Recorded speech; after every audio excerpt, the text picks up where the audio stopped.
সরকারকেও বলবো, যদি নারীবাদীর নামে এই পতিতাগুলো আপনার কাছে গিয়ে আবেদন জানায়, আর আপনার সরকার যদি পতিতাদেরকে দেশে বৈধতা লাইসেন্স দিয়ে দেয়, মনে রাখবেন আপনাকে আমার বাংলার জনগণ যেভাবে সম্মানের চালে বসিয়েছে, ওই সম্মানের চাপ থেকে নামিয়ে দিতে বাংলার জনগণের সময় লাগবে।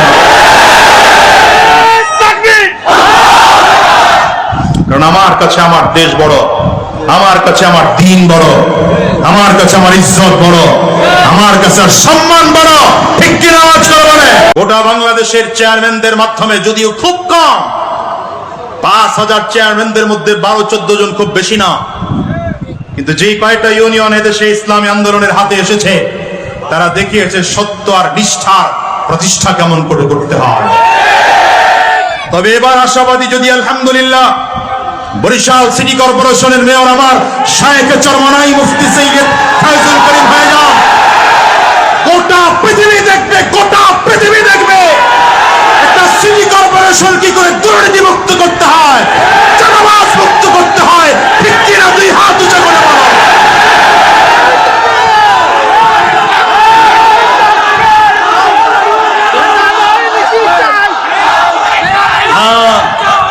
হুজুররা ক্ষমতায় গেলে ঝামেলা আছে। হুজুররা ক্ষমতায় গেলে একদল হুজুররা যেন ক্ষমতায় যেতে না পারে, খুব উঠে পড়ে লেগে গেছে। ডেট অলরেডি 2টা শেষ। তবে বলেছি, তৃতীয়বার ঘরে ফিরে যাওয়ার জন্য রাজপথে নামব। কি কথা বলেন না কেন? আমার শায়েখের পাওয়ারও কিছু নাই, হারানোরও কিছু নাই। সাউন্ড বাড়ায় দেখেন মাইকের। হারানোরও কিছু নাই, পাওয়ারও কিছু নাই। কারণ আল্লাহ তাকে যে সম্মান দিয়েছেন, যে মর্যাদা দিয়েছেন, এটা সিটি কর্পোরেশনের মেয়র, তার জন্য অনেক বড় কিছু না। কিন্তু বাংলাদেশের মানুষকে ইসলামের শাসন দেখানোর জন্য এদেশের শায়েখে চরমনায়ের মতো ব্যক্তির মেয়র হওয়ার দরকার। ঠিক না বলেন? وَلَقَدْ كَرَّمْنَا بَنِي آدَمَ صَدَقَ اللَّهُ الْعَظِيمُ وَصَدَقَ رَسُولُهُ النَّبِيُّ الْكَرِيمُ وَنَحْنُ عَلَى ذَلِكَ مِنَ الشَّاهِدِينَ وَالشَّاكِرِينَ والحمد لله رب العالمين سبحانك لا علم لنا إلا ما علمتنا إنك أنت العليم الحكيم। চট্টগ্রাম জেলার ডবল মোরিং থানা মুজাহিদ কমিটির উদ্যোগে আয়োজিত আজকের এই ওয়াজ মাহফিল ও হালকায় জিকিরের মুহতারাম সম্মানিত সভাপতি, সম্মানিত প্রধান অতিথি, দেশের লক্ষ কোটি মানুষের প্রাণ প্রিয় ব্যক্তিত্ব, আধ্যাত্মিক নেতা, আধ্যাত্মিক রাহবার, খানকার পীর, ময়দানের বীর, বাংলার জিন্দা শাহজালাল, আমিরুল মুজাহিদিন হযরত পীর সাহেব হুজুর চরমনাই দামাত বারাকাতুহুল আলিয়া, উপস্থিত অন্যান্য হযরত উলামায়ে কেরাম, সম্মুখপানে সমবেত দিন প্রিয়, ইসলাম প্রিয়, দিনদার, ইমানদার মুমিন মুসলমান মর্দে মুজাহিদ ভাইরা, মুরব্বী বাবাজিরা, যুবক বন্ধুরা, কচি কাঁচা মাসুম বাচ্চারা, পর্দার অন্তরালে অবস্থানরত সম্মানিতা শ্রদ্ধেয় মা ও বোনেরা, আল্লাহ পাকের শুকর যে আল্লাহ তাআলা আপনাকে আমাকে অত্যন্ত দয়া করে, মায়া করে, মহাব্বত করে ভালোবেসে আজকের এই কোরআনী মজলিসে, জান্নাতি বাগানে, ইমানদারদের মজলিসে, আল্লাহ ওয়ালাদের মজলিসে, বিশেষ করে আল্লাহ পাকের জাকিরিন ও শাকিরিন বান্দাদের মজলিসে যে রব্বে করিম, মৌলাই করিম আপনাকে আমাকে আসার বসার তৌফিক দান করেছেন, সে মহান রব্বুল ইজ্জত ওয়াল জালালের দরবারে শুকর আদায় করি। আমরা সকলেই জবান খুলে আওয়াজ দিয়ে জোরে সোরে বলি আলহামদুলিল্লাহ। মাইকের সাউন্ডটা একটু বাড়ান ভাই। আল্লাহ তাআলা মানব জাতিকে সকল জাতির মধ্য থেকে শ্রেষ্ঠ করে ঘোষণা দিয়েছেন। মানব জাতি সব থেকে শ্রেষ্ঠ জাতি। দেখেন, আল্লাহ তাআলা মানুষকে বানিয়েছেন, মানুষের মধ্যে জানোয়ারের খাসলত আছে, আবার ফেরেশতাদের খাসলত মানুষের মধ্যে আছে। ফেরেশতাদের অভ্যাস কি? ফেরেশতাদের অভ্যাস হলো আল্লাহ তাআলা তাদেরকে এমন ভাবেই তৈয়ার করেছেন, সৃষ্টি করেছেন, ফেরেশতারা চাইলেও গুনাহ করতে পারে না। অর্থাৎ গুনাহের শক্তি ফেরেশতাদের মধ্যে আল্লাহ তাআলা সৃষ্টিগতভাবেই দেন নাই। ফেরেশতারা গুনাহের মজা বুঝে না, গুনাহের স্বাদ কি বলে, কি জিনিস, এটা ফেরেশতারা বুঝে না। ফেরেশতাদের গুনাহ করার জন্য, অপরাধ করার জন্য যা যা উপকরণ দরকার, যেই যেই যোগ্যতার দরকার, একটাও ফেরেশতাদের মধ্যে নাই। যেমন ফেরেশতাদের মধ্যে রাগ নাই। ফেরেশতাদের মধ্যে কি নাই? সবাই কথা বলেন, ফেরেশতাদের মধ্যে কি নাই? ফেরেশতাদের মধ্যে হিংসা নাই, একটা খারাপ গুণ হিংসা ফেরেশতাদের মধ্যে নাই। লোভ একটা খারাপ গুণ, ফেরেশতাদের মধ্যে লোভ নাই। যৌন চাহিদা একটা খারাপ গুণ, ফেরেশতাদের মধ্যে এটাও নাই। অর্থাৎ অপরাধ করার জন্য যা যা দরকার, ফেরেশতাদের মধ্যে আল্লাহ তাআলা সৃষ্টিগতভাবেই কোনোটাই দেননি। ফেরেশতাদেরকে আল্লাহ তাআলা আকল দিয়ে তৈয়ার করেছেন। ফেরেশতাদের মধ্যে আকল আছে, বলেন কি আছে? আওয়াজ করে বলেন, কি আছে? আকল আছে। আবার জানোয়ারের দিকে তাকান, দুনিয়ার জানোয়ারের অবস্থা হলো, জানোয়ারের মধ্যে অপরাধ করার জন্য, গুনাহ করার জন্য যা যা দরকার সব জানোয়ারের মধ্যে আছে। কি আছে না নাই?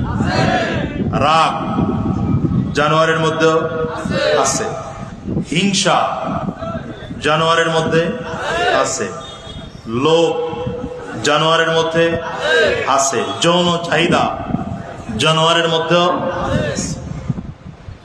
কিন্তু জানোয়ারকে আল্লাহ তাআলা অপরাধ করার সব শক্তি দিয়ে সৃষ্টি করেছেন, গুনাহ করার সব শক্তি দিয়ে সৃষ্টি করেছেন। জানোয়ার গুনাহের মজা বুঝে, গুনাহের স্বাদ বুঝে, কিন্তু জানোয়ারের মধ্যে আকল নাই। জানোয়ারের মধ্যে কি নাই? ফেরেশতাদের কাছে গুনাহের শক্তি নাই, কিন্তু আকল আছে। জানোয়ারের কাছে গুনাহের শক্তি আছে, অপরাধের শক্তি আছে, আকল। এখন মানুষকে আল্লাহ তাআলা কিভাবে সৃষ্টি করলেন? দেখেন, মানুষের মধ্যে জানোয়ারের খাসলত আছে, ফেরেশতাদের খাসলত আছে। যেমন মানুষের মধ্যে জানোয়ারের খাসলত, একটা বদ আখলাক, রাগ মানুষের মধ্যেও আছে। কি আছে না নাই? কথা বলেন, আছে না নাই? হিংসা, বদ আখলাক জানোয়ারের মধ্যে আছে, মানুষের মধ্যেও। লোভ একটা বদ আখলাক জানোয়ারের মধ্যে আছে, মানুষের মধ্যেও।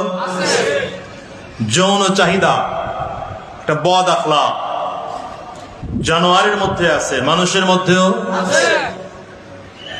দেখবেন ছোট বাচ্চারও রাগ আছে। এই যে বাচ্চা, ওর মধ্যেও রাগ আছে। এর থেকে আরো ছোট বাচ্চা, এর মধ্যেও রাগ আছে। 1 বছর, 1.5 বছর, 2 বছরের বাচ্চা রাগের কিছুই বোঝে না। এই বাচ্চাটাকে নিয়ে কোনোদিন মার্কেটে গেছেন, কোন একটা খেলনা দেখে বাচ্চার পছন্দ হয়েছে, বাচ্চা তার বাবাকে বারবার করে ইশারা করে বুঝাইতে চায়, ওইটা আমার কিনে দাও। কোন কারণে আপনি দেন নাই তো তার মেজাজ গরম। কি কথা বলেন না? এই বাচ্চাটা রাগের কি বুঝে? কিছুই বোঝে না। কিন্তু এরপরেও রাগ করলো না, করলো না? কারণ কি? বোঝা গেল বাচ্চার মধ্যে রাগ আল্লাহ তাআলা জন্মগতভাবে, সৃষ্টিগতভাবে দিয়ে রাখছেন। হিংসা বাচ্চার মধ্যে আছে। পরীক্ষা করতে চান, একই বয়সের দুইটা বাচ্চা নেন, একটা আপনার ছেলে, একটা আপনার ভাতিজা। একদিন আপনার ছেলেকে আদর একটু কম করে, ভাতিজাকে আদর বেশি করে, কি তা আপনার ছেলের মেজাজ গরম, সে আরেক দিকে ফিরে আসে, চোখ লাল হয়ে গেছে, চেহারা বেজার হয়ে গেছে। তার মানে বোঝা গেল এই বাচ্চাটার মধ্যেও হিংসার কিছুই বোঝে না, কিন্তু হিংসা আল্লাহ তাআলা সৃষ্টিগতভাবে ওর মধ্যে দিয়ে রাখছেন। লোভ বাচ্চাদের মধ্যে আছে। একই বয়সের দুইটা বাচ্চা বাজার থেকে আপেল কিনে আনছেন, একজনের দুইটা দেন আর একজনের একটা দেন। যাকে দুইটা দিচ্ছেন সে খুশি, যাকে একটা দিলাম সে বেজার। কি বোঝা গেল? বোঝা গেল বাচ্চার মধ্যে লোভ আছে। এটা জন্মগতভাবে, সৃষ্টিগতভাবে আল্লাহ তাআলা ওর মধ্যে দিয়ে রাখছেন। এই বদ আখলাকের পাশাপাশি আল্লাহ তাআলা মানুষের মধ্যে ওই ফেরেশতাদের অভ্যাস, আকল, জ্ঞান, বিবেক, বুদ্ধি, এটা আল্লাহ তাআলা মানুষের মধ্যে দিয়ে রাখছেন। ফেরেশতাদের কাছে একটা আছে আর একটা নাই, জানোয়ারের কাছে একটা আছে আর একটা, মানুষের কাছে কথা বলে না, মানুষের কাছে দুইটা আছে। ফেরেশতাদের মধ্যে বদ আখলাক নাই, কিন্তু আকল আছে। জানোয়ারের মধ্যে আকল নাই, বদ আখলাক আছে। মানুষের মধ্যে আকলও আছে, বদ আখলাকও আছে। আকলও আছে, অর্থাৎ মানুষকে গুনাহ করার শক্তি আল্লাহ তাআলা সৃষ্টিগতভাবে দিয়ে বানাইছেন। মানুষের মধ্যে মানুষ সে গুনাহের মজা বুঝে, গুনাহের স্বাদ বুঝে। এখন আল্লাহ তাআলা দুইটা একসাথে কেন দিলেন? দুইটা একসাথে দিলেন আল্লাহ এই জন্যে, আল্লাহ বুঝাইতে চায় গোলাম রে, যদি তুমি তোমার আকল দিয়ে নিজের রাগ, নিজের হিংসা, নিজের লোভ, নিজের যৌন চাহিদা যদি নিয়ন্ত্রণ করতে পারো, তবে আমি আল্লাহ পাকের ঘোষণা, ওয়ালাকাদ কাররামনা বনি আদম।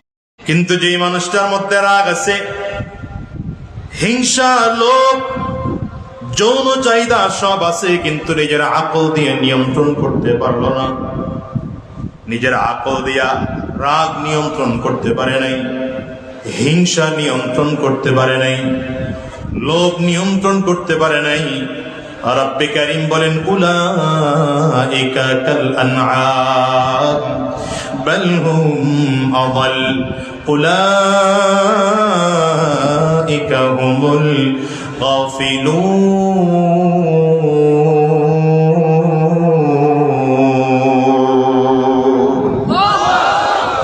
আল্লাহ বলেন যে মানুষটার মধ্যে রাগ আছে, হিংসা আছে, লোভ আছে, যৌন চাহিদা আছে, কিন্তু নিজের আকল দিয়ে রাগ, হিংসা, লোভ এগুলোকে নিয়ন্ত্রণ করতে পারলো না। আল্লাহ বলেন এদের অবস্থা হলো এমন, এরা চতুষ্পদ জানোয়ারের মতো, শুধু তাদের মতোই নয়, আল্লাহ বলেন তাদের চেয়েও মানুষটা খারাপ। তাহলে দামি হওয়া আর না হওয়া নির্ভর করে আকলের উপরে। বলেন কিসের উপরে? যদি আকলের মাধ্যমে গুনাহ থেকে বেঁচে থাকতে পারি তো দামি, আর যদি আকল থাকার পরেও গুনাহ থেকে বাঁচতে না পারলাম তাহলে দামি না। কি কথা বলেন না কেন? এটা ছোট্ট উদাহরণ দিলে ভালো করে বুঝবেন। দেখেন আল্লাহ তাআলা জানোয়ারের সাথে মানুষকে তুলনা করলেন কেন? জানোয়ারের কাজ কি বলেন তো? জানোয়ারের কাজ হলো খাওয়া আর ঘুম। জানোয়ারের কাজ কি বলেন না? জানোয়ারের কাজ কি? খাওয়ার। সারাদিন জানোয়ারটা ঘুমাবে সারা রাত, সকাল 8টা 8:30 ওরে মাঠের মধ্যে নিয়ে বাইন্দা রাইখা আসবেন। সারাদিন এই জানোয়ার শুধু খায়, কথা বলে। এই খাইতে গিয়া হালাল নাই, হারাম নাই, সুদ নাই, ঘুষ নাই, ভালো নাই, মন্দ নাই, পাক নাই, না পাক নাই, জায়েজ নাই, না জায়েজ নাই, নিজেরটা নাই, পরেরটা নাই, যা পায় তাই আসতে পায়। না খায় না? হালালটা খায়, হারামটা খায় না। আপনি এক গরুকে ভালো কোন আলেম রে দিয়া 1 ঘন্টা ধরে ওয়াজ করে বুঝাইলেন, দেখ রে, এই যেই তোরে ক্ষেতের মাঝখানে বাইন্ধা রাখলাম, আপনাদের দেশে দুই ক্ষেতের মাঝখানের এইটারে কি বলে? যে মাছ আইল বলে। আইল, তাহলে তো ঠিক আছে, মিলছে। এই আইলের ডান সাইডেরটা আমার, বাম সাইডেরটা আর একজনের। ডান সাইডেরটা খাওয়া হালাল, বাম সাইডেরটা খাওয়া হারাম। হুজুরে দিয়ে আওয়াজ করে শুনাইলেন গরুরে, সাবধান, ডান সাইডেরটা খাবি, বাম সাইডেরটা খাবি না। যদি বাম সাইডের ক্ষেতের মধ্যে মুখ লাগাও তাহলে তোর জুতা পিটা করা হবে, 100 দৌড়া লাগানো হবে, জাহান্নামের আযাবে 70,000 বছর জ্বলবি। ওয়াজ করে শুনাইলেন আর কি। গরু শুনছে? গরু খালি বলে আপনি বান্ধেন, বাইন্দা খালি রাস্তায় উঠেন। কি কথা কয় নাকি? ঠিক না? গরু সারাদিন ওর খাওয়ার ঘুম ছাড়া দ্বিতীয় কাজ নাই। আর ও খাইতে গিয়ে হালাল হারাম, সত্য মিথ্যা, ভালো মন্দর বাদ বিচারের মধ্যে নাই। আপনার আমার সমাজে এমন কিছু মানুষ আছে না? না আসতে কয় কারা কারা? রোগী এখানে থাকলে আস্তে আওয়াজ হবে। রোগী এখানে থাকলে কি আমাদের সমাজে এমন কিছু মানুষ আছে না? নাই, ঘুমায়, নামাজের খবর নাই, রোজার খবর নাই, পর্দার খবর নাই, ঘুমায়। ঘুম থেকে উঠলো 8টা 8:30, উনি গোসল টোসল করে অফিসে গেল, চাকরি করতে বসলো। এই চাকরি করতে বসা উনিও হালাল নাই, হারাম নাই, সুদ নাই, ঘুষ নাই, ভালো নাই, মন্দ নাই, পাক নাই, না পাক নাই, জায়েজ নাই, না জায়েজ নাই, নিজেরটা নাই, পরেরটা নাই, গরুর মতো যা পায় তাই খায়। কি কথা কন না? আচ্ছা, এর মধ্যে পার্থক্য কি আছে? কি কথা কন না কেন? কি পার্থক্য আছে? গরুর নির্দিষ্ট কোনো বাবা নাই, মা নাই। কি কথা কন না কেন? নির্দিষ্ট বাবা আছে? গরু খালি মায়েরে চিনে, বাপেরে চিনে? কথা কন না কেন? গরু বলতে পারবে না গরুর নির্দিষ্ট কোনো স্বামীও নাই। কথা কয় না? আমাদের দেশে এই তাসলিমা নাসরিন মার্কা একদল মহিলা এমন আছে না? নাই? বুঝেন নাই মনে হয়? এখন নির্দিষ্ট কোনো কি নাই, স্বামী নাই।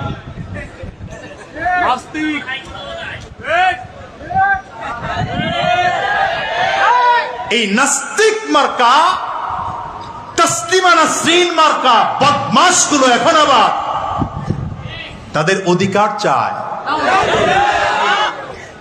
নাম দিয়েছে কি? নাম দিয়েছে এটা নারী অধিকার।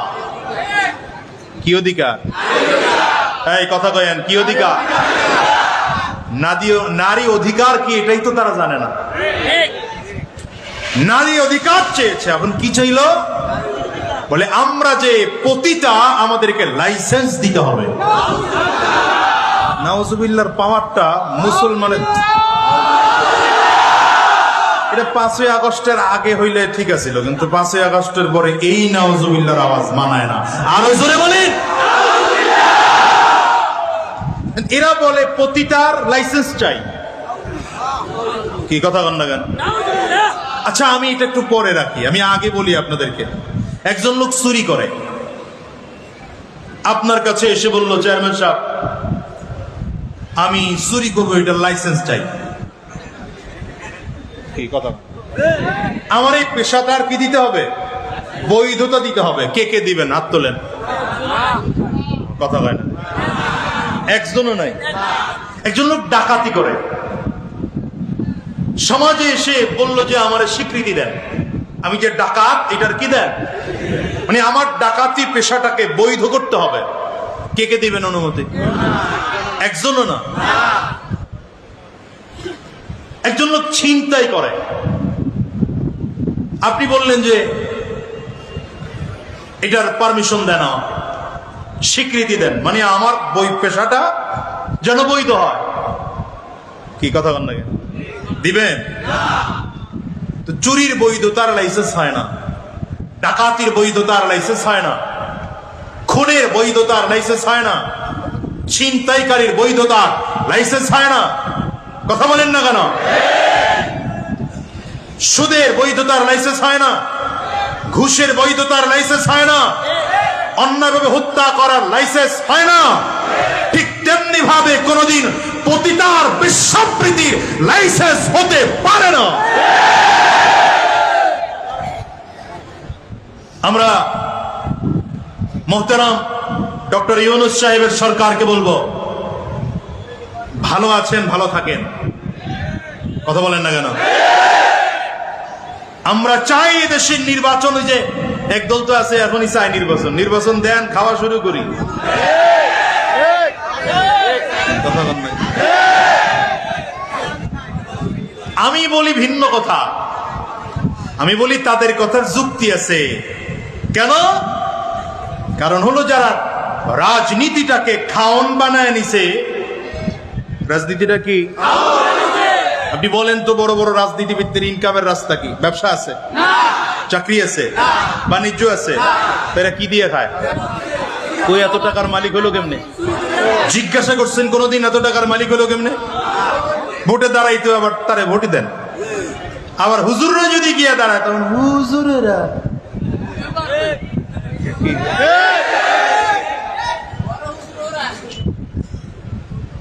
আপনি বলবেন যে হুজুর ব্যবসা আছে, এদের ব্যবসাটা করছে কি দিয়া? ফকিন্নির বলা এখন কোটি টাকার মালিক হয়েছে কি দিয়া? এই রাজনীতিটাকে তারা ব্যবসা বানিয়েছে। মনে রাখবেন, আমি আগেই বলেছিলাম, রাজনীতি কোনো ব্যবসা নয়, রাজনীতি কোনো বিজনেস নয়, রাজনীতি একটা খেদমতের জায়গা। রাজনীতি কিসের জায়গা? এটা সেবার জায়গা, খেদমতের জায়গা। যারা এদেশে রাজনীতিকে পেট নীতি বানিয়েছে, দুর্নীতি বানিয়েছে, চাঁদাবাজের মহড়া বানিয়েছে, ওরা রাজনীতি করে না, ওরা পেট নীতি করে, দুর্নীতি করে। বাংলার জমিন থেকে ওদেরকে জুতা পিটা করে বিদায় করা দরকার, জুতা পিটা করে বিদায় করা দরকার।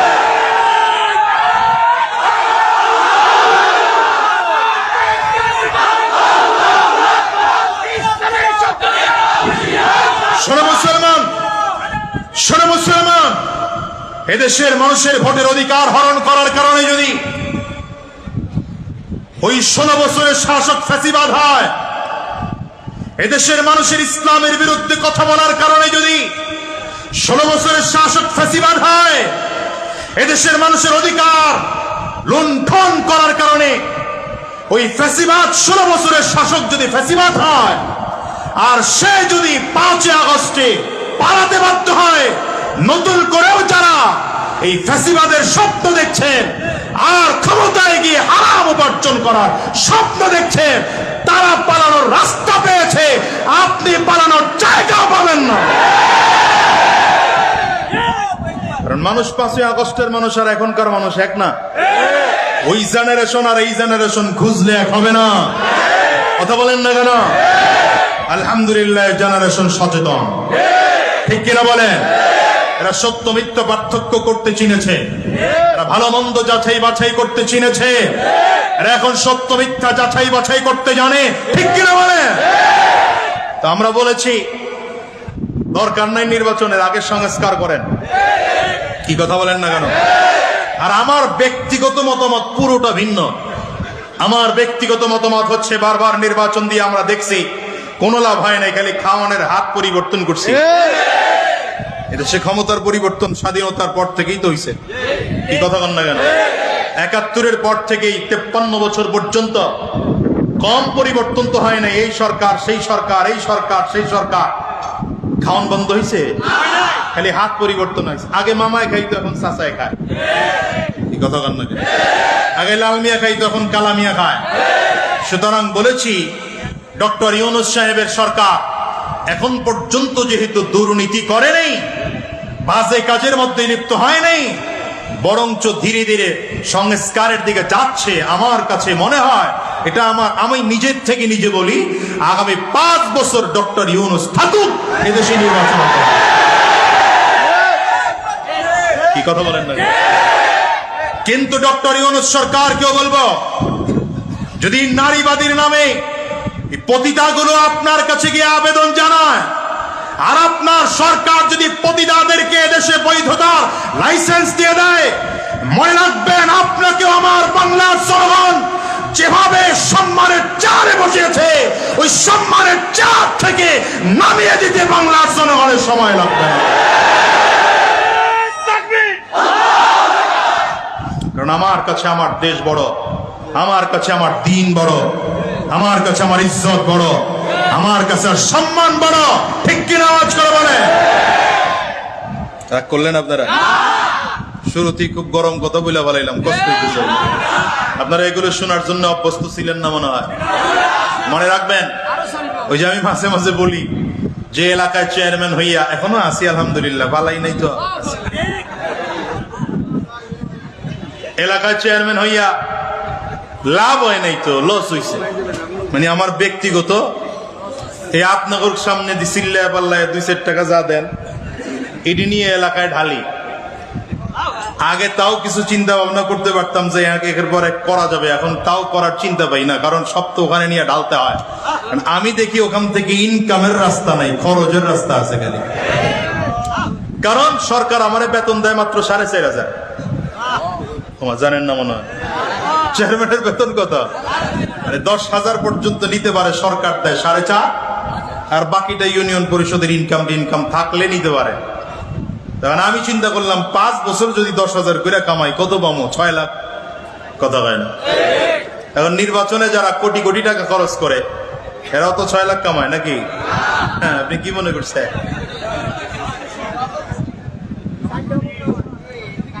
হ্যাঁ, ইসলামী আন্দোলন বাংলাদেশ গোটা বাংলাদেশের চেয়ারম্যানদের মাধ্যমে, যদিও খুব কম, 5,000 চেয়ারম্যানদের মধ্যে 12-14 জন, খুব বেশি না, কিন্তু যেই কয়টা ইউনিয়ন এদেশে ইসলামী আন্দোলনের হাতে এসেছে তারা দেখিয়েছে সত্য আর নিষ্ঠার প্রতিষ্ঠা কেমন করে করতে হয়।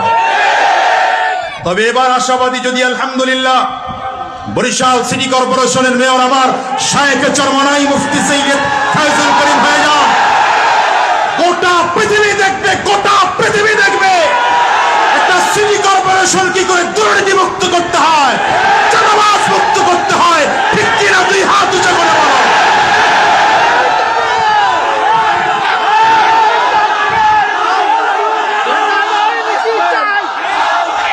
হ্যাঁ, হুজুররা ক্ষমতায় গেলে ঝামেলা আছে।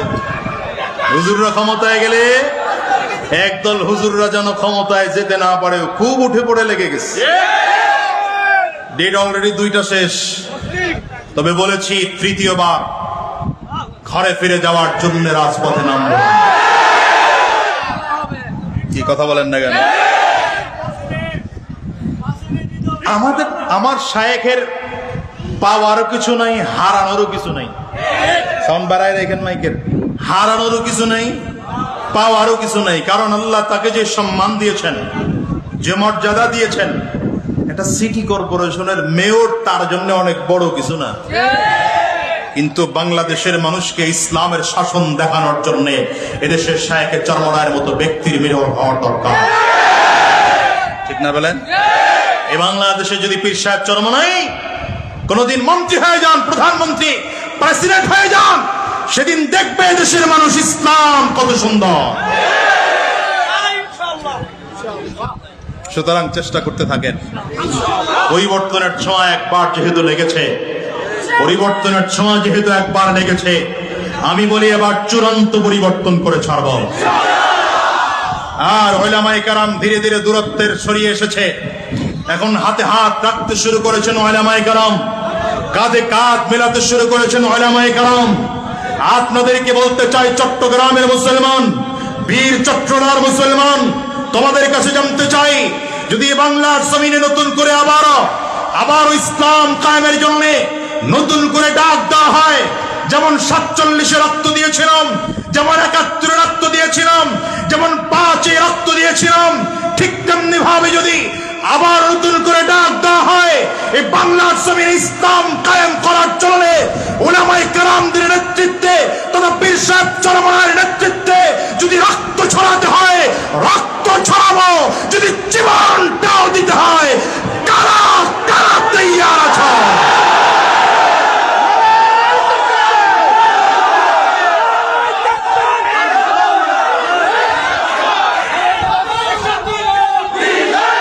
আল্লাহ কবুল করুন, আমিন বলেন। সূরা আমিন বলেন। এটা মনে থাকবে কতদিন? নির্বাচনের আগ পর্যন্ত। নির্বাচনের পরে তো আর মনে থাকবে না। সবাই বলে না তো, পরে আর মনে। নির্বাচনের সময়ও মনে থাকবে। কার কার হাত তোলেন? সবাই হাত তুলছে? ডানে আর বামে তাকায় দেখেন, হাত কে তুলে নাই, ফাঁকিবাজি লোক থাকতে পারে। আল্লাহ কবুল করুন, আমিন বলেন। জোরে চিল্লে আমিন বলেন। রাগ করতেছেন মনে হয়। এরাও তো নিজেদেরকে মানুষ দাবি করে, কিন্তু এরা কি মানুষ? বলেন না, এরা কি মানুষ? আল্লাহ তাআলা মানুষের মধ্যে দুই খাসলত দিয়ে বানাইছেন, যে ওরাও তো, ওয়াজ শুরুটা ভুলে গেছেন মনে হয়, ওরাও তো মানুষ হয়ে জন্মগ্রহণ করেছে। ওর মধ্যেও রাগ আছে, ওর মধ্যে হিংসা আছে, ওর মধ্যে যৌন চাহিদা আছে, কিন্তু নিজের আকল দিয়ে রাগ নিয়ন্ত্রণ করতে পারে নাই, লোভ নিয়ন্ত্রণ করতে পারে নাই, হিংসা নিয়ন্ত্রণ করতে পারে নাই, যৌন চাহিদা নিয়ন্ত্রণ করতে পারে নাই। এই জন্য পতিতার লাইসেন্স চেয়েছে। আল্লাহ বলেন এগুলো চতুষ্পয় জানোয়ার, বরঞ্চ তার চেয়েও খারাপ। এবার দামি মানুষ হওয়ার জন্য কি করতে হবে? এটা হলো মূল কথা। দামি মানুষ হওয়ার জন্য কাজ কি? প্রথম কাজ আকল। নিজের আকল দিয়ে গুনাহ থেকে বাঁচতে হবে। দামি মানুষ হওয়ার জন্য প্রথম কাজ কি বলেন? সবাই কথা বলেন। প্রথম কাজ কি? আকল। নিজের আকল দিয়ে গুনাহ থেকে বাঁচতে হবে। হ্যাঁ, দ্বীনের পথে গুনাহ থেকে বাঁচার জন্য শুধু আকলটা যথেষ্ট না। এজন্য আল্লাহ তাআলা কোরআন নাযিল করেছেন। কি নাযিল করেছেন? আরো জোরে বলেন, আরো জোরে বলেন, আওয়াজ করে বলেন। কোরআন দিয়ে তো এখন দেশ চলে না, সমাজ চলে না, চালানো যায় না। কি কথা বলেন না? কোরআন তো সেই 1450 বছর আগের কিতাব। এ কোরআন দিয়ে কি এখন দেশ চালানো যায়? হ্যাঁ, রাষ্ট্র চালানো যায়? সম্ভব? কথা বলেন, সম্ভব। আগামী নির্বাচনে আমরা সম্ভব করে দেখাতে চাই। কি কথা বলেন না কেন? ঠিক আছে তো ইনশাআল্লাহ? ইনশাআল্লাহ যেন ঠিক থাকে, তখন দেখা যাবে ইনশাআল্লাহ। কথা বলেন। আরে ভাই, পীর সাহেব চরমনায়ের নেতৃত্ব এখন বাংলাদেশে পরীক্ষিত নেতৃত্ব। কি কথা বলেন না কেন? এতদিন অনেকের অনেক সন্দেহ ছিল, কতজন কত ধরনের আমাদের অপবাদ সহ্য করতে হয়েছে। কিন্তু 5 আগস্ট, 4 আগস্ট, 3 আগস্ট, বিশেষ করে বৈষম্য বিরোধী ছাত্রদের আন্দোলনে কোন রাজনৈতিক দল তাদের নেতৃত্ব ব্যানার নিয়ে নামতে যখন সাহস পায়নি, পীর সাহেব চরমনাই তখন ঢাকা রাজধানীতে নেমেছে। আমি তো বহু আগেই বলেছি, পীর সাহেব চরমনাই দালাল, তবে কোন দলের আর ব্যক্তির দালাল না, মদিনাওয়ালার দালাল। কি কথা বলেন না? আর দালাল দালাল করে যারা তাসবিহ জপ্ত, দিন শেষে তাকিয়ে দেখি ওরাই দালাল। কি কথা বলেন না? হ্যাঁ, এটা মনে রেখেন। রাগ করতেছেন মনে হয়, অসুবিধা হইতেছে বুঝি আমার ভাইয়েরা। সুতরাং পীর সাহেব চরমনায়ের নেতৃত্ব পরীক্ষিত নেতৃত্ব। কথা বলেন না কেন? বলিষ্ঠ নেতৃত্ব। 20 বছর আগে যা বলেছেন এখনো তা বলছেন, কথায় নড়চড় নাই। কি কথা বলেন না কেন? ওই শুরুতে যেমন বলেছিলেন আগে সংস্কার পরে নির্বাচন, এখনো কথা ওই একটাই, আগে সংস্কার পরে নির্বাচন। কিন্তু ইতিমধ্যে কিছু দলের গুলি চেঞ্জ হয়ে গেছে। কথা বলেন না কেন? ঠিক না? আল্লাহ এই জন্যে আকলটাকে পরিচালনার জন্য কোরআন লাগবে। আকল পরিচালনার জন্য কি লাগবে? এই জন্য আল্লাহ কোরআন পাঠিয়েছেন। শুধু 114 সূরাওয়ালা কোরআন, 30 পারাওয়ালা কোরআন। আবার শুধু কোরআন আল্লাহ তাআলা পাঠান নাই, কোরআন তো রবের কালাম। গোলাম যদি কোরআনের ভাষা না বুঝে, এজন্য কোরআনের সাথে উস্তাদ পাঠিয়েছেন। কে উস্তাদ? কে কোরআনের উস্তাদ? কে কোরআনের? আল্লাহ তাআলা নিজেই বলেন, হুয়াল্লাযী বা'আসা ফিল উম্মিয়িনা রাসূলা, হুয়াল্লাযী বা'আসা ফিল উম্মিয়িনা রাসূলাম মিনহুম ইয়াতলু আলাইহিম আয়াতি। তার মানে আল্লাহ তাআলা প্রথমেই বুঝাইতে চাইলেন, দুনিয়ার মানুষ, যদি আমার খুব প্রিয় বান্দা হতে চাও, তাইলে কোরআনের বিকল্প নাই। এজন্য মানুষ যদি মানুষ হতে চাও, তাইলে 1 নম্বর আকল দিয়ে গুনাহ থেকে বেঁচে থাকো। যদি আকল গুনাহ থেকে বেঁচে থাকার জন্য যথেষ্ট না হয়, আল্লাহ বলেন, তাইলে আমি আল্লাহ তাআলা 30 পারাওয়ালা কোরআন তোমার কাছে দিলাম, 114 সূরাওয়ালা কোরআন তোমার সামনে দিলাম। এই কোরআনুল কারীম যদি না বুঝো তাইলে আমার নবীকে তোমার কাছে পাঠাইলাম, নবীর মাধ্যমে কোরআন বুঝে বুঝে বুঝে বুঝে তারপরে আমল করে জান্নাতি হইয়া জমিন থেকে বিদায় নাও। এই কোরআন নাজিল হওয়ার পরে একদল ইমানদার হয়ে গেলেন আর একদল বেঈমান হয়ে গেল। এই কোরআন নাজিল হওয়ার পরে আবু বকর সিদ্দিক রাদিয়াল্লাহু আনহুর মতো মানুষ পৃথিবীর দামি মানুষ হয়ে গেলেন।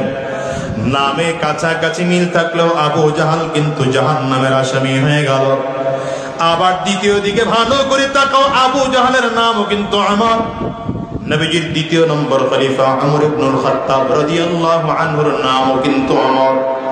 দুইজনের নাম আমর।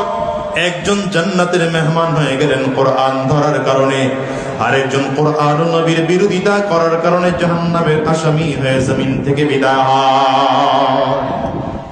ঠিক না? এই আমর রাদিয়াল্লাহু আনহু কি জানো? দুনিয়ার মানুষ হযরত ওমর রওনা করেছেন নবীজির মাথা আনার জন্য তরবারি, উলঙ্গ তরবারি লইয়া রাহমাতুল লিল আলামিনের দরবারে রওনা করে প্রতিমধ্যেই জানতে পারে বোন আর বোন জামাই কালিমা পড়ে মুসলমান হয়ে গেল। বাড়িতে রওনা করলেন, দরজার উপরে লাথি মেরে দরজা ভেঙে ঘরের মধ্যে ঢুকে তাকিয়ে দেখলেন বোন আর বোন জামাই কোরআন পড়ে। বোন আর বোন জামাইকে মারতে শুরু করলেন তার বাড়ির বাঁট দিয়া। বোন সামনে এসে দাঁড়িয়েছেন, ভাইরে আমার মারে মেরে মেরে জমিন থেকে বিদায় করে দাও। আমার আল্লাহকে রব বলে মেনেছি, নবীকে নবী বলে মেনেছি, জীবন চলে যাবে ঈমান ছাড়তে রাজি না। হযরত ওমর রাগের কারণে থাপ্পড় মারলেন বোনের গালে, ঠোঁট ফেটে রক্ত পড়তে শুরু করলো। বোনের রক্তের দিকে তাকিয়ে হযরত ওমরের শরীরটা নিস্তেজ হয়ে গেল, চোখ দিয়ে পানিগুলো পড়তে শুরু করলো। ডেকে বলল, বোন রে, যে কোরআন এতক্ষণ তোরা পড়তেছিলিস, আমার একটু কোরআনের পৃষ্ঠা বা পাতাটা দেওয়া যাবে নাকি? বোন বলে, তুমি নাপাক অবস্থায় কাউকেও দেওয়া যাবে না। হযরত ওমর তাড়াতাড়ি করলে গোসল করলেন, ওযু করলেন, পবিত্র হয়ে কোরআনের পৃষ্ঠা হাতের মধ্যে নিয়ে তিলাওয়াত করতে শুরু করলেন। তিলাওয়াত ধীরে ধীরে বাড়ায়, চোখ দিয়ে পানিগুলো টপ টপ করে করে গাল বেয়ে বেয়ে পড়ে। পৃষ্ঠাটা বুকের সাথে লাগাইয়া বোনের হাতটা ধরে ডেকে বলে, বোন, এই কোরআনের তিলাওয়াত যেতে হয়, আর দেরি করা যাবে না, আর দেরি করা যাবে না, আমার একটু সেখানে নিয়ে চলো না, কোথায় কোরআনের তিলাওয়াতের প্রশিক্ষণ দেওয়া হয়। ধীরে ধীরে বোন আর বোন জামাইকে দুই পাশে নিয়ে নবীজির দরবারে রওনা করতে শুরু করেছেন। রাহমাতুল লিল আলামিন দূর থেকে তাকিয়ে দেখেন ওমর সামনের দিকে আগাইতেছে। নবীজি বসার থেকে দাঁড়িয়ে গিয়েছেন, ওমর একদম সামনে এসে দাঁড়ালো। আমার নবী ডান হাতের শাহাদাত আঙ্গুলে দিয়ে হযরত ওমরের কোমরের মধ্যে হালকা করে ধাক্কা দিয়েছে আর বলে, আমন রে, কেন আসছো? হযরত ওমর চোখ দিয়ে পানি ফেলে কান্না করতে করতে নবীজির পায়ের কাছে জমিনের মধ্যে বসে পড়েছেন। নিজের তরবারিটা নবীজির পায়ের সামনে বিছায়া দিয়ে ডাক দেয়, পয়গম্বর, এই তরবারি এতদিন কোরআনের বিরুদ্ধে চলেছে, ইসলামের বিরুদ্ধে চলেছে, বেঈমানদের পক্ষে চলেছে। আজকে থেকে এই তরবারি বেঈমানদের বিরুদ্ধে আর বেঈমানদের পক্ষে চলবে না, ইসলামের পক্ষে, কোরআনের পক্ষে, দ্বীনের পক্ষে চলবে। হযরত ওমর হাতটা বাড়িয়ে দিলেন, পয়গম্বর, হাত বাড়িয়ে দিলাম, কালিমা পড়া দেন, মুসলমান হয়ে যাব। এ দুনিয়ার মুসলমানেরা নামে তো ঠিকই মিল আছে, এক ওমর হলো আবু জাহাল, আরেক ওমর হলো ওমর ইবনুল খাত্তাব। এক ওমর জাহান্নামের আসামি হয়ে গেল, আরেক ওমর আল্লাহর জান্নাতের মেহমান হয়ে জমিন থেকে বিদায় নিল। কি বোঝা গেল দুনিয়ার মুসলমানেরা? শোনো, কোরআনুল কারীম যখন নাজিল হয়ে গেল, আমার নবী যখন নবুয়ত প্রাপ্ত হয়ে গোটা মানুষদেরকে দ্বীনের দাওয়াত দিতে শুরু করলেন, মানুষদের মধ্যে দুইটা দল হয়ে গেল। একদল নবীকে মানতে শুরু করলেন, আর একদল বিরোধিতা করতে শুরু করেছেন। যারা মেনেছেন তারা কামিয়াব, তারা জান্নাতি হয়ে গেলেন। মনে রাখবেন, সাহাবায়ে কেরাম আল্লাহ তাআলার যখন আল্লাহ পাকের উপরে ঈমান এনে আল্লাহকে রব বলে মেনে নিলেন, আমার নবী 10 জন সাহাবীকে জান্নাতের সার্টিফিকেট দিয়েছেন নিজের জীবদ্দশায়। শুধু 10 জন সাহাবীকে জান্নাতের সার্টিফিকেট নয়, বরং আমার নবী আরো সার্টিফিকেট দিলেন। বদরের ময়দানে যারা হাজির হয়েছে আল্লাহ তাদের জিন্দেগীর গুনাহগুলো মাফ করে দিলেন। উহুদের যুদ্ধে যেই সকল সাহাবায়ে কেরাম হাজির হয়েছে আবার আল্লাহ তাদের গুনাহ মাফ করে দিলেন। খন্দকের যুদ্ধে যতজন সাহাবী হাজির হয়েছে আবার আল্লাহ তাআলা তাদের গুনাহ মাফ করে দিলেন। বায়াতুর রিদওয়ানে আমার নবীর হাতের উপরে হাত দিয়ে যারা ধীরে ধীরে করে শপথ করেছিলেন আল্লাহ তাআলা তাদের জিন্দেগীর গুনাহ মাফ করার ঘোষণা দিলেন। শুধু তাই নয়, আমার আল্লাহ তাআলা সব সাহাবীদের ব্যাপারে ঘোষণা দিলেন রাদিয়াল্লাহু আনহুম ওয়া রাদু আন, আল্লাহ তোমাদের প্রতি সন্তুষ্ট, তোমরাও আল্লাহ পাকের প্রতি সন্তুষ্ট। একটা বারের জন্য হিসাব নিলাও, আমার নবী জমিন থেকে বিদায় নেওয়ার পরে সাহাবায়ে কেরাম এই নবীর কাজ শুরু করলেন, দ্বীনের দাওয়াত দিতে আরম্ভ করলেন। কারণ আমার নবীর পরে আর কোন নবী গোটা জমিনের মধ্যে আসবে না। এই জন্য সাহাবায়ে কেরাম দেখলেন নবী যখন জমিন থেকে বিদায় হয়ে গেল, দ্বীনের দাওয়াত বন্ধ করা যাবে না। কোরআনের তালিম, কোরআনের দাওয়াত গোটা জাতির মাঝে দিতে শুরু করলেন। আর সাহাবায়ে কেরামদেরকে যারা অনুসরণ করতে শুরু করলো, গোটা সমাজের মধ্যে এরা তাবেঈন হয়ে গেল। ধীরে ধীরে ধীরে ধীরে সাহাবায়ে কেরাম জমিন থেকে বিদায় নিয়ে নিলেন। এখন তাবেঈন গোটা সমাজের মাঝে দ্বীনের দাওয়াত দিতে শুরু করলেন। যুগের পরিবর্তনে তাবেঈনরাও জমিন থেকে বিদায়। তাবেঈনদেরকে যারা অনুসরণ করতেন তারা তাবেঈন, তারা এখন দ্বীনের দাওয়াত দিতে শুরু করলেন। যুগের পরিবর্তনের কারণে তাবেঈনরাও জমিন থেকে বিদায় হয়ে গেলেন। এমন একটা সময় ছিল যেই যুগে আইম্মায়ে মুজতাহিদিন দেশের মানুষকে দ্বীনের দাওয়াত দিয়ে শোনাইতেন। গোটা পৃথিবীর মানুষকে তারা দ্বীন শিখিয়েছে। তারা বিদায় নেওয়ার পরে উলামায়ে মুতাকাদ্দিমিন গোটা পৃথিবীর মানুষকে দ্বীন শিখিয়েছে। তারা বিদায় নেওয়ার পর উলামায়ে মুতাআখিরিন গোটা পৃথিবীর মানুষকে দ্বীনের দাওয়াত দিয়ে কোরআন শিখিয়েছে। শুধু তাই নয়, বাংলাদেশের সিচুয়েশনের দিকে তাকাও। একটা সময় এমন ছিল হাফিজ হুজুর রাহমাতুল্লাহি আলাইহি এদেশের মানুষকে দ্বীনের কথাগুলো বলে বলে শোনাইতেন। এমন একটা সময় ছিল সদর সাহেব হুজুর রাহমাতুল্লাহি আলাইহি এদেশের মানুষকে দ্বীনের কথাগুলো বলে বলে শোনাইতেন। এমন একটা যুগ ছিল মুফতি আমিনী রাহমাতুল্লাহি আলাইহি এদেশের মানুষকে দ্বীনের দাওয়াত দিয়ে দিয়ে শোনাইতেন। এমন একটা সময় ছিল দ্বীনের কথাগুলো বলে শাইখুল হাদিস আল্লামা আজিজুল হক রাহমাতুল্লাহি আলাইহি শোনাইতেন। এমন একটা সময় ছিল রে যুবক, যে সময় চরমনাইর ইসহাক রাহমাতুল্লাহি আলাইহি এদেশের মানুষকে দ্বীনের কথাগুলো বলে বলে শোনাইতেন। এমন একটা সময় ছিল দুনিয়ার মুসলমান, চট্টগ্রামের বীর, চট্টগ্রামের মুরব্বী, গোটা বাংলাদেশের মুরব্বী শাইখুল ইসলাম আল্লামা শাহ আহমদ শফি রাহমাতুল্লাহি আলাইহি এদেশের মানুষকে দ্বীনের কথাগুলো বলে বলে শোনাইতেন। আল্লাহর বান্দাও জমিন থেকে বিদায়। এমন একটা সময় ছিল আল্লামা জুনায়েদ বাবু নগরী রাহমাতুল্লাহি আলাইহি এদেশের মানুষকে দ্বীনের কথাগুলো বলে বলে শোনাইতেন। এদেশের মানুষকে দ্বীনের কথাগুলো বলে বলে শোনাইতেন। চরমনাইর কালমানি সৈয়দ ফজলুল করিম রাহমাতুল্লাহি আলাইহি যুগের পরিবর্তনে আল্লাহর বান্দাও জমিন থেকে বিদায় হয়ে গেলেন। আমি তো বলি, মাঝে মাঝে বলি, আজকেও বলে যে এই চেয়ারগুলোতে তো আমরা আসলে বসার যোগ্যতা রাখি না। বসলাম কেন জানো? কাব্বারানি মাউতুল কুবারা, বড়রা নাই এই জন্য আমরা অযোগ্যরা সেই চেয়ারগুলো দখল করেছি। বাজানরে, এমন একটা দিন এই যুগের মধ্যে, এই যুগে এমন একটা সময় চলে আসবে যেই দিন এলান হবে জমিনের মধ্যে আমিরুল মুজাহিদিন বর্তমান পেশায় হুজুর না। এমন একটা দিন চলে আসবে শেখ চরমনায় জমিনে নাই। এমন একটা দিন জমিনে আসবে আল্লামা মামুনুল হক জমিনে থাকতে পারবেন না।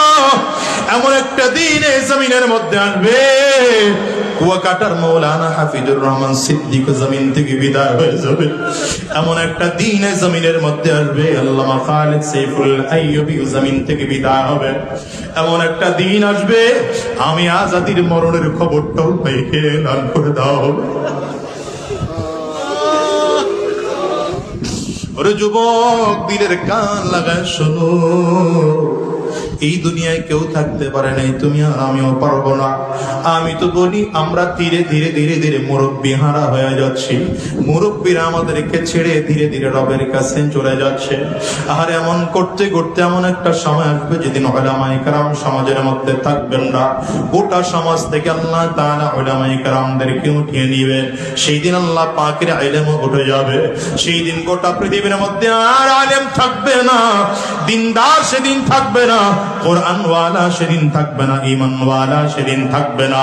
মনে রাখবা, সেই দিন যদি ঈমানদার না থাকে, কোরআন ওয়ালা না থাকে, এই দুনিয়া আর থাকবে না, কিয়ামত হয়ে যাবে। এই জন্য সাবধান করে বলি বাজার, দুনিয়ার তালে তো ডুবে আছো। মনে করতে পারো দুনিয়াটা অনেক বড়, 70 বছরের হায়াত, 60-80 বছরের হায়াত। না রে বাজার না, এই বিশাল লম্বা হায়াতটাকে কিয়ামতের ময়দানে খুব ছোট মনে হবে। এই লম্বা হায়াত নয়, বরঞ্চ দুনিয়ার দিকে তাকাও। দুনিয়াটা তোমার আমার জন্য আপন নয়। এই দুনিয়া তোমার আমার পথ। দুনিয়ার জন্য যত চেষ্টা করি, ফিকির করে, মেহনত করি, এই দুনিয়া তোমাকে আমাকে দুনিয়ায় থাকতে দেয় না, বরঞ্চ দুনিয়াটা তোমাকে আমাকে গরিব বানায় জমিন থেকে পাঠাইয়া দেয়। দুনিয়ায় কত টাকাওয়ালা, কত পয়সাওয়ালা, কত টাকা অর্থ সম্পদের মালিক আজকে রাস্তার পাশে ঘুমায়, 3টা টুকরা কাপড়ের প্যাকেট বানাইয়া মাত্র 3.5 হাত পাটির মধ্যে তারা শোয়া রাখছে। বাজার এমন আছে না নাই? চিৎকার করে জোরে জোরে বলো। আমি তো বলি, যেই টাকা যেই বাড়ি গাড়ির জন্য তুমি মেহনত করলা, ফিকির করলা, দেখো তো তাকাইয়া আমার দেশের মানুষগুলো যারা বাড়ি করে, বাড়ি করার আগে কোন ইঞ্জিনিয়ারকে দিয়ে এটার প্ল্যানিং করাইলে ভালো হবে, খুঁজে খুঁজে সেই ইঞ্জিনিয়ারকে দিয়ে প্ল্যানিং করায়। কোন কোম্পানির রড কিনলে বাড়িটা ভালো হবে, খুঁজে সেই কোম্পানির থেকে রড কিনলা। খুঁজে খুঁজে কোন কোম্পানির সিমেন্ট কিনলে ভালো হবে, খুঁজে খুঁজে সেই কোম্পানির থেকে সিমেন্ট কিনলা। কোন মিস্ত্রিকে দিয়া কাজ করাইলে বিল্ডিংটা ভালো হবে, খুঁজে খুঁজে সেই মিস্ত্রিকে দিয়া কাজ করাইলা। কিন্তু একটা বারের জন্য কি ফিকির করেছিল যুবক, এই বাড়িটা কার জন্য তুমি করো? তুমি যেই নিজে বাড়িটা করতেছো, 5 বছর 10 বছর সময় লাগাইয়া বাড়িটা তৈরি করলা, এই বাড়িটা তুমি থাকতে পারলা না, বাড়ির থেকে বিদায় হয়ে গেল। এই বাড়িটা তোমার সন্তান মালিক হয়ে সে ভোগ করতেছে, অথবা তার সন্তান মালিক হয়ে এখানে ভোগ করতেছে। আমি তো হিসাব করে দেখি, এই যে কয়েকদিন আগে আমি আর নিজের ঘর দেখতেছিলাম, বাচ্চা 2টাকে সাথে নিয়ে আমার ঘর দেখতেছি, কাজ চলতেছে। ছোট বাচ্চাটা বুঝে না, বলতে বলতে বলে ফেলছে, আব্বু মরে গেলে তো বাড়িটা আমাদেরই হবে।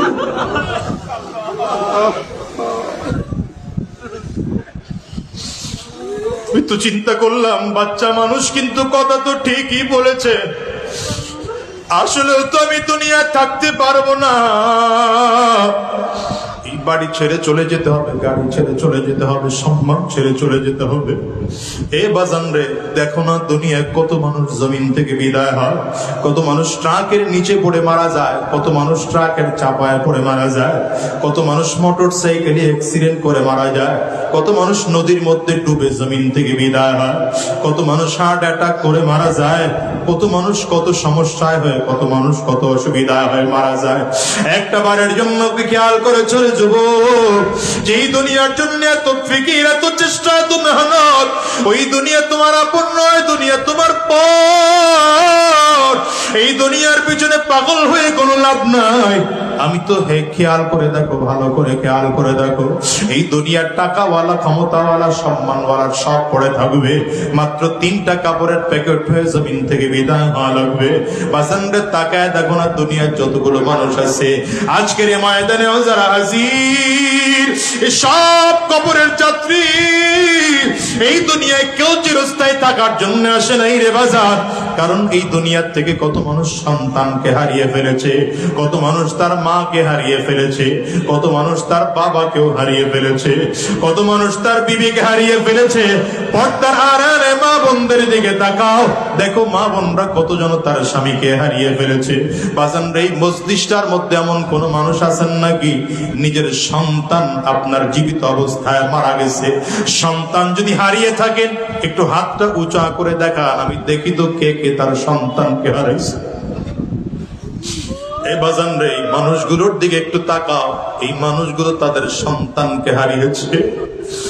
এতগুলো মানুষ হাত তুলেছে, এদের কারো সন্তান জমিন থেকে বিদায় হয়ে গেছে। এবার একটু হাত তুলেন তো দেখি, কার মা নাই, মাকে হারিয়েছে। কার বাবা নাই, বাবাকে হারিয়েছো বাজান, হাতটা তুলে একটু দেখাও। হাতগুলো তুলে রাখো বাজান, নামাও না। আমার যুবকেরা তাকায় দেখুক, মা হারা মানুষদের চোখের পানি কেমন হয়, বাবা হারা মানুষদের চোখের পানি কেমন হয়, আরে সন্তান হারা মানুষদের চোখের পানি কেমন হয়। যুবকরা এই মানুষগুলোর চেহারার দিকে একটু তাকিয়ে তাকিয়ে দেখো, মানুষগুলোর চোখের পানি ফেলে হাত তুলেছে। এদের কারো করে মা নাই, কারো করে বাবা নাই, কারো সন্তান বিদায়। ও যুবকরে, হিসাব মিলাও। এমন একটা দিন আসবে যেদিন তোমাকে আমাকেও জমিন থেকে বিদায় হওয়া লাগবে। আজরাইল তোমার আমার সামনে এসে দাঁড়ায় যাবে। হিসাব করে দেখো, নয় কবরে তোমাকে আমাকেও যেতে হবে। সাবধান, ওই কবর বড় ভয়ঙ্কর। কবর কিন্তু বারবার করে বলে, আনা বাইতুল জুলমা, আনা বাইতুল ওয়াহদা, আনা বাইতুত তুরাব। কবর বলে, আমি বড় একাকীর ঘর, আমি বড় অন্ধকার ঘর, আমার কাছে সাথী নাই, বাতি নাই, দুনিয়ার কোনো কিছুই নাই। আমি শুধু চিনি আমল। ভালো আমল করে যদি আসতে পারো, কবরে বলে ভালো আচরণ করব। আর যদি ভালো আমল করে আসতে না পারো, কবর বলে আমার ডানেও মাটি, বামেও মাটি, সামনেও মাটি, পেছনেও মাটি। আমি দুই দিক থেকে কবরের মাটিগুলো একত্রিত হইয়া গুনাহগারের লাশটাকে এত জোরে চাপ মারবো, এক বছরের হাড্ডি কিন্তু আরেকটা পাঁচরায় নিয়ে পৌঁছাইয়ে দেব। এই বাজান গুনাহগার যখন কিয়ামতের ময়দানে দাঁড়াবে, গুনাহগার তাকিয়ে দেখবে সূর্য মাথার মুঠো মার উপরে দেখা যায়, মাথার মগজগুলো সূর্যের তাপে টকবক করে করে ফুটতেছে, এমন মনে হয়। আর জমিনটা তামার। মানুষটাকে দেখবে জাহান্নামের আগুন। ডান দিক থেকে গরিম গরিম আওয়াজ দিয়ে সামনের দিকে আগায়, বাম দিক থেকে আগায়, সামনের দিকে আগায়, পেছন দিক থেকে আগায়। মানুষগুলো পাগল পাড়া হয়ে যাবে। আর ওদিকে জাহান্নাম চিৎকার করে করে ডাক দেয়, হাল মিন মাজিদ, আমারে আরো দাও, আরো দাও, আরো দাও। মানুষগুলো পাগল পাড়া হয়ে যাবে। কোথায় গেলে একটু মুক্তি পাওয়া যাবে মানুষ জানে না। কারো হাঁটু পর্যন্ত ঘাম থাকবে, কারো টাকনো পর্যন্ত ঘাম থাকবে, কারো কোমর পর্যন্ত ঘাম, কারো টাকনো হাত পর্যন্ত ঘাম, কারো কাঁধ পর্যন্ত ঘাম, কারো কেউ ঘামের সাগরের মধ্যে হাবুডুবু খাইতে থাকবে।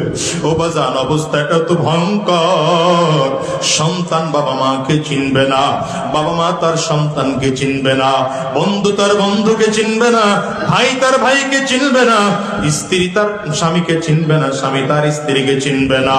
হিসাব মিলায় দেখো, ওই কবরে আপন একমাত্র কে, চিল্লায় জোরে আরে হাসরের ময়দানে আপন কে? ওই মাওলার পাগল যদি হয়ে বিদায় না যায়, তাইলে দুনিয়াতেও শান্তি নাই, কবরেও শান্তি নাই। এই জন্য বলে যাই বাজান, গুনাহ ছেড়ে দাও, হারাম রাস্তা ছেড়ে দাও। যদিও তোমার আমার মধ্যে আল্লাহ তাআলা গুনাহের স্বাদ, গুনাহের মজা দিয়ে সৃষ্টি করেছে, কিন্তু আজকের ময়দান থেকে ওয়াদা করে বিদায় হও, আমরা হারাম রাস্তায় কদম বাড়াবো না, শয়তানি রাস্তায় কদম বাড়াবো না। আমার মালিকের পাগল হয়ে যাব, মালিকের গোলাম হয়ে যাব। কারণ জানো, কিয়ামতের ময়দানে জান্নাত ও জাহান্নামের, জান্নাতের যত নাজত নিয়ামত হবে, সব থেকে উত্তম নিয়ামত হবে আমার মালিকের দিদার। একদল পাগল থাকবে এমন, পুরো ময়দানে শুধু দৌড়াবে আর চিল্লাবে আর ডেকে ডেকে বলবে, আমার মালিক ওই আমার আল্লাহ। মানুষগুলো চিল্লায় চিল্লায় দৌড়াইতে দৌড়াইতে হয়রান আর পেরেশান হইয়া আল্লাহ পাকের আরশে আজিমের পায়ের মধ্যে হেলান লাগায় বসে থাকবে। আল্লাহ তাআলা ফেরেশতাদেরকে ডাকবেন, ওরা কই? আমার এই বান্দাদেরকে একটু ডাকো, বান্দাদেরকে আমার মালিকের সামনে দাঁড় করায় দেওয়া হবে।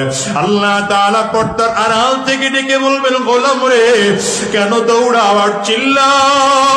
এই বান্দা বলবে, আল্লাহ তুমি কই? তোমারে খোঁজার জন্য, তোমারে না পাওয়ার জন্য ফজরের নামাজের আজান শুনে ঘরে থাকতে পারি নাই, মসজিদে গেলাম না মালিক তোমারে পাইলাম না।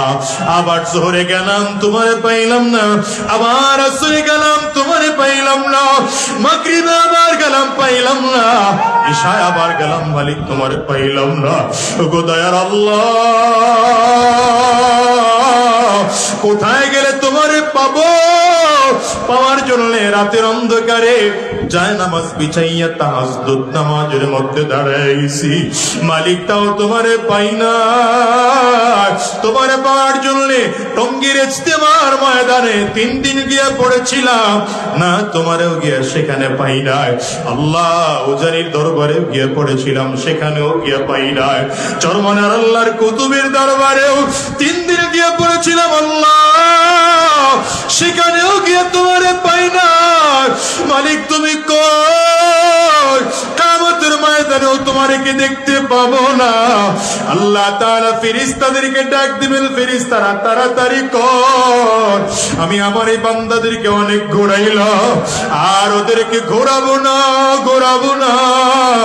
আমি আল্লাহ পাকের নূরের পর্দাগুলো সরায়া দাও।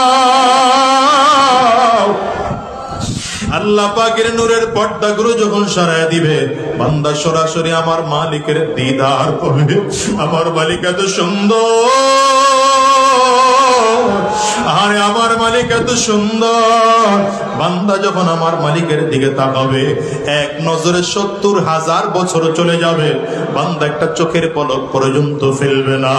হুরুল মাজিদ নিয়ামত হায় তু সবসে বেহতর, হুরুল মাজিদ নিয়ামত হায় তু সবসে বেহতর নিয়ামত দিদার তু। আরে কবি বলে, জান্নাতের মধ্যে যত নাজ নিয়ামত আছে, সব থেকে উত্তম নিয়ামত হলো আমার মালিকের দিদার। ওই মালিকের কি দেখতে চাও রে যুবক? কারা কারা দেখতে চাও? কারা কারা দেখতে চাও? তাইলে চিল্লে মালিকের জোরে ডাক দাও, আল্লাহ আওয়াজ দিয়ে গলা ফাটাইয়া ডাকো না, আল্লাহ চোখের পানি ফালাইয়া আমার মালিকের ডাকো, আওয়াজ দিয়ে জোরে সরে আমার মালিকের ডাক দাও না। দয়ার আল্লাহ,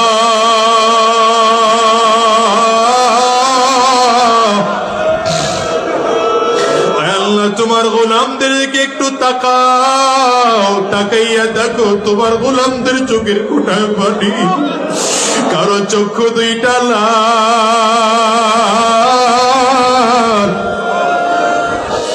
আল্লাহ আমরা গুনাহ করে ফেলেছি, অন্যায় করে ফেলেছি, পাপ করে ফেলেছি। ওয়াদা করলাম 2 হাত উঁচা করে আর গুনাহ করব না, আর হারাম রাস্তায় কদম বাড়াবো না, আর 1 ওয়াক্ত নামাজ ছাড়বো না, আর শয়তানি রাস্তায় চলবো না। আল্লাহ আল্লাহ তোমার গোলামদের দিকে কুদরতি নজর দিয়া তাকাও। আয় আল্লাহ তুমি তাকাও। আয় আল্লাহ সবাই মিলে ওয়াদা করলাম, আল্লাহ তুমি আমাদেরকে কবুল করে নাও, কবুল করে নাও। চিল্লায় বলো আমিন। আওয়াজ দিয়ে আরো জোরে বলো আল্লাহুম্মা আমিন। মাওলার ইশকে জালে আগো, মাওলার ইশকে জালে আগো, নেভাইলে যে নিবে না জলে পুরে, ছাই হইল এই যে পাগলের সিনা, জলে পুরে ছাই হইল এই যে পাগলের সিনা। ধরা দিয়ে দাও না, ধরা